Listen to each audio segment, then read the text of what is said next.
আসসালামু আলাইকুম, শুভ দুপুর। সবাই কেমন আছেন? আলহামদুলিল্লাহ আমি ভালো আছি।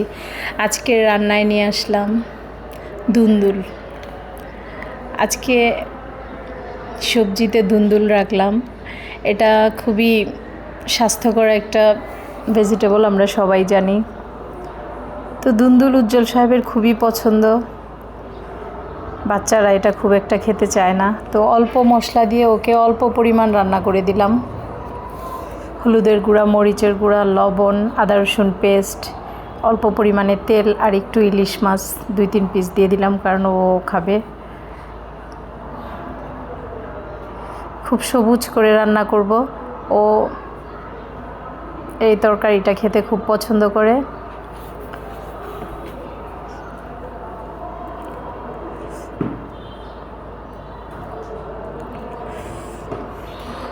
ধনেপাতা দিয়ে দিলাম, দুন্দুল তরকারি হয়ে গেল।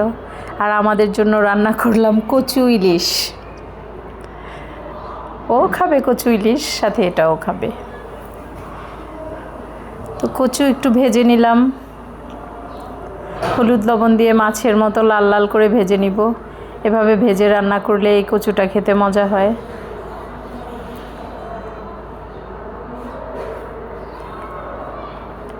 বরাবরই আমি এভাবেই রান্না করি।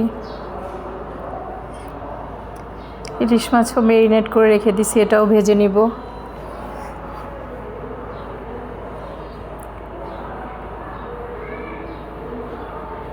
এই তরকারিটা আসলে সবারই ফেভারিট, যারা কচু খেতে পছন্দ করে।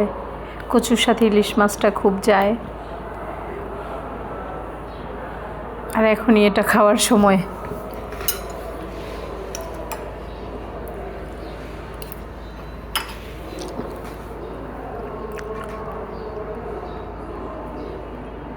মাছ ভাজা শেষ, এবার মশলা কষিয়ে নিচ্ছি। জাম্বুরা খাচ্ছি আর ভয়েস দিচ্ছি। তো মশলা কষিয়ে পানি দিয়ে, পানিটা কিছুক্ষণ বয়েল করে এবার কচু, ইলিশ মাছ সব দিয়ে ঢেকে দিব। এবার লং টাইম রান্না হবে, কচুটা সিদ্ধ হবে, ঝোলটা একটু মাখা মাখা হবে।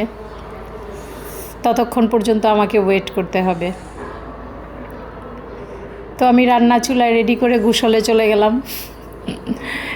এই তো চলে এসে দেখি রান্না আসলেই হয়ে গেছে, ঝোলটাও মাখা মাখা হয়ে গেল।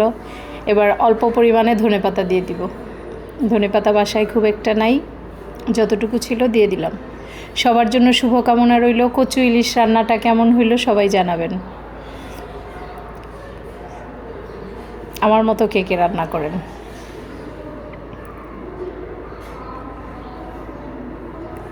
আল্লাহ হাফেজ, সবাই ভালো থাকবেন।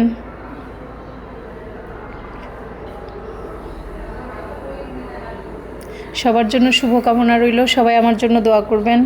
আমার পক্ষ থেকেও সবার জন্য অনেক অনেক অনেক অনেক অনেক দোয়া।